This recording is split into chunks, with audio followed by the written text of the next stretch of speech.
ay lalagdaan ng ating Pangulo at ni Secretary Estrella ang unang Certificate of Condonation with release of mortgage.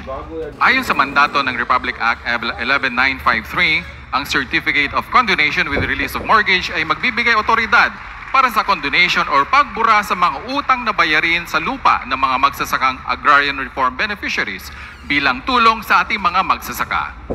Ngayon po, hinihiling natin na ipresenta ng ating mahal na Pangulo at ng Secretary of Agrarian Reform ang nalagdaang Certificate of Condonation.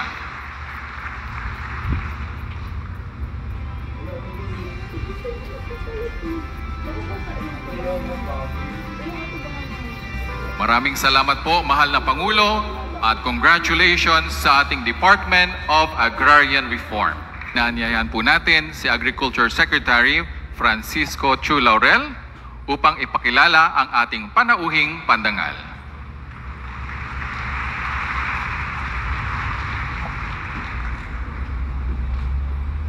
Mga kababayan, ang Pangulo ng Republika ng Pilipinas, ang kagalang-galang Ferdinand R. Marcos Jr.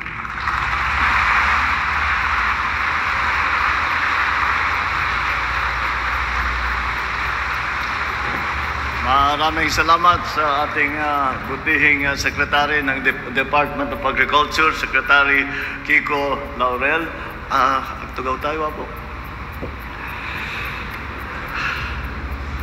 Andito din po, kasama po din natin ang kalihim ng Departamento ng Social Welfare and Development, ang DSWD Secretary, dahil po alam ko na nakikita niyo siya kapag may bagyo, kapag may baha, may lindol, pumutok ang bulkan. Yan po ang nakikita na dahil pagka may sakuna, may kalamidad. Siyempre, DSWD ang pumapasok. Ngunit kasama siya ngayon dito dahil sa aming pananaw, ang pinagdaanan ng ating mga manlalon kay mangalap ay talagang krisis din ito. Pareho din. At wala tayong magawa at it is the act of God dahil nga sa climate change na nangyari. Kaya't kasama natin ang DSWD Secretary para maghanda at nagbigay ng tulong ang DSWD Secretary Rex Gatchalian. Ang ating ang ama ng lalawigan ng Pangasinan, Governor Monmon, the municipality, ating host dito, municipality of Lingayen, ang host natin sa ganito sa pangayong araw na programa, Mayor Leopoldo Batawil, and municipal mayors, apong mayores, ken bukales, ken opisyales, na dumadumang ahensya na pamahalaan, na imbag nga malim yung amin na po. Kasama din natin ang ating La Union Governor dahil kasama rin sila sa Region 1 na pagbigay ng ating mga ibabahagi ngayong araw. At kasama the La Union Governor, Governor Rafael Ortega David, and ang ating may kasinilo na sumama sa akin dahil po galing ako sa Ilocos Norte at nagbukas kami nung sa Sulbec sa Pasukin, nagbukas kami yung Earthfield Dam para meron tayong papatubig na binigay. Tapos pumunta kami sa Pindig at nagdala naman kami ng sari-saring mga tulong, pero yung malaki ay yung rice processing na may dryer na, may miller na, doon nagigiling lahat at napakalaki. Kaya sinama ko na siya rito. Sabi ko, ikaw nang mag-represent sa atin dito sa Pangasinan, Vice Governor of Ilocos Norte, Vice Governor Cecil Marcos. The members of the House of Representatives who have joined us here today, ang pinaka-importante, ang pinaka-mahalaga na grupo na nandito ngayong hapon, nakasama natin ngayon, kayo po ang mga beneficiary ng ating mga magsasaka, na ating mga mangingisda para dito po at agrarian reform beneficiaries. My fellow workers in government, ladies and gentlemen, susubukan ko ito dahil hindi, yung Ilocano kaya ko pa pero masantos iaagaw ed sikayon amin.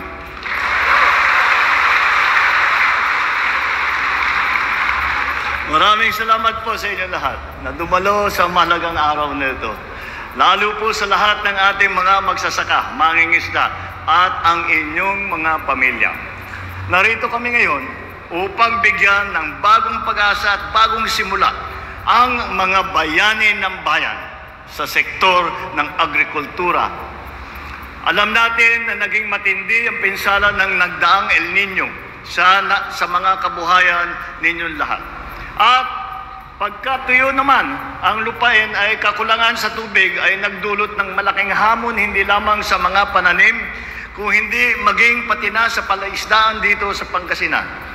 Ayon sa aming datos, umabot sa mahigit 559 na milyong piso ang naging pinsala sa buong Region 1, kasama na ang Pangasinan, kung saan halos 20,000 magsasaka at mangingisda ang naapektuhan. Ngunit sa kabila ng mga pagsubok na ito, patuloy kayong nagsusumikap at nag-aalay ng inyong sarili upang masiguro na may pagkain ang bawat pamilyang Pilipino.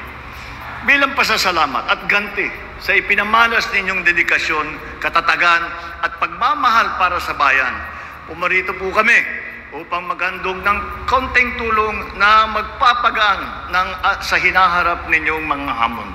Una sa lahat, mula po sa Office of the President ay mamamahagi ng tigsa 10,000 piso sa ating mga magsasaka, mangingisda at kanilang pamilya mula sa iba't ibang probinsya ng Region 1. Sa kabuuan, mahigit 180 milyong piso ang ating ipapamahagi sa tulong ng ating mga lokal na pamahalaan sa mga nasabing lugar upang maihatid ito sa ating mga benepisyaryo.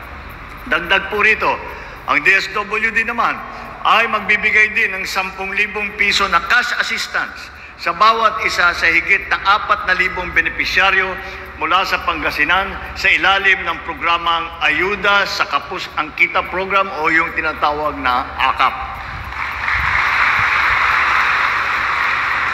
At kasama din po ang ating mga congressman dito sa ating ginagawa.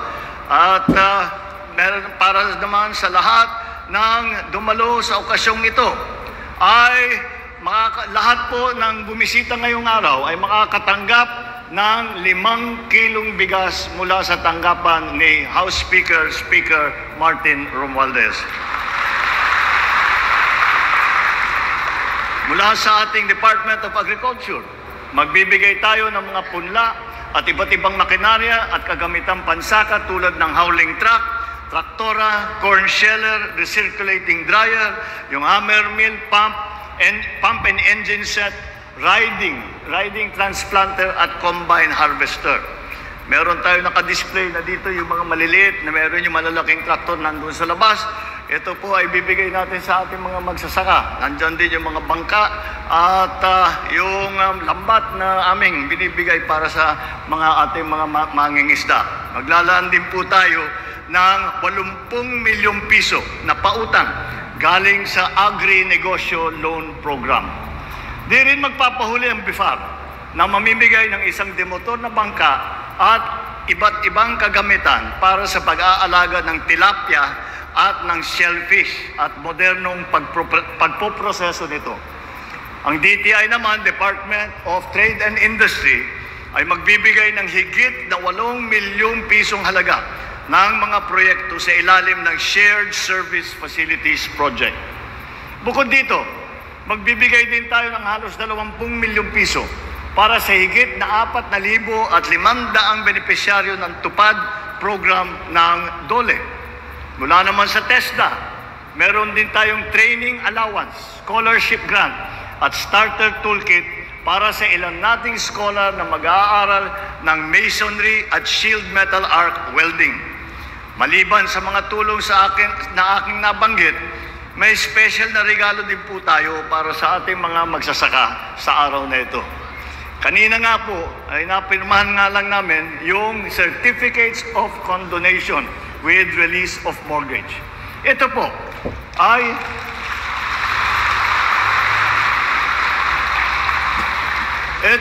ay ipapamahagi ng DAR sa ating mga Agrarian Reform Beneficiaries o ARBs dito sa Region 1. Ang mga certificate na ito ay simbolo ng katuparan ng ating pangako na buburahin natin ang pagkakautang ng ating mga Agrarian Reform Beneficiaries dito sa Region 1. Mahigit 50 milyong pisong halaga ang utang na pag-agraryo ay lapas 3,500 magsasaka ang ating napawalang bisa. Para naman sa katabing rehiyon na CAR, Region 2 at Region 3, ibabahagay din natin ang mahigit 70,000 na condonation din na magpapalaya sa ating mga Agrarian Reform Beneficiary mula sa mahigit 3 bilyong piso na utang. Binura na lang natin para naman yung kwento po ni Sec Conrad, totoo po yun. Nung una kaming umupo, nag-usap kami, sabi ko, hindi pa, tinitignan ko ang mga pangyayari.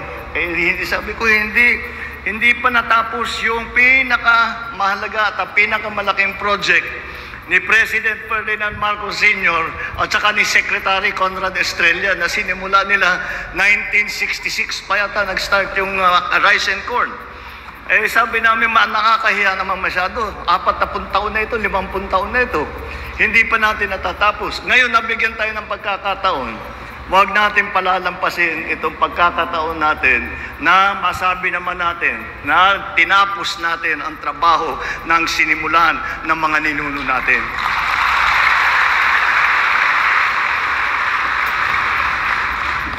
Matutuwa sa Tata Kundring pag ito.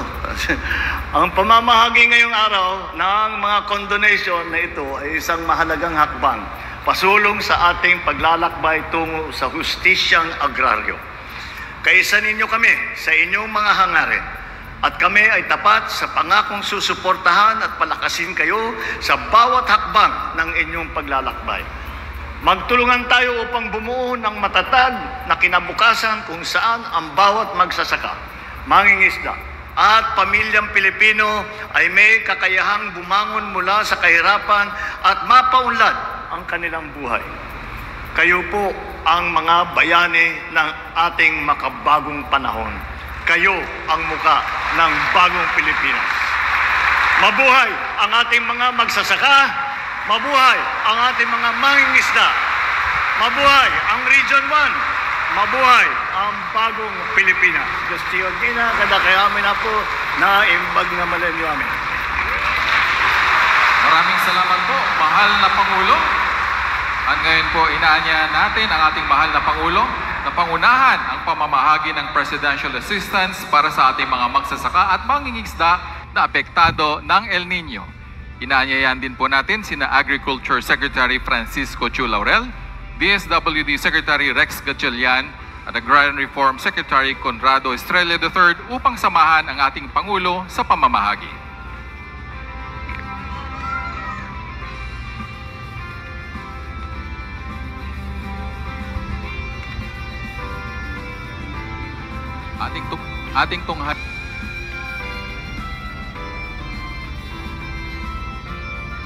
Ating tunghayan ang ceremonial distribution ng presidential assistance sa mga piling farmers at fisher folk sa lalawigan ng Pangasinan na sina Berhelio Castillo mula sa bayan ng Dasol,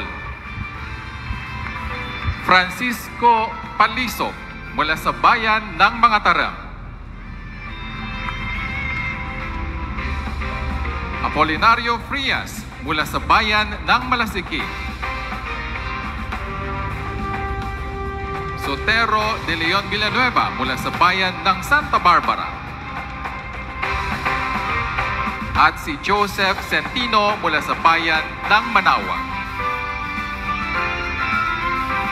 Inaanyayaan po natin si Governor Ramon V. Gico III upang tanggapin ang presidential assistance na nagkakahalaga ng 48,760,000 pesos para sa lalawigan ng Pangasinan.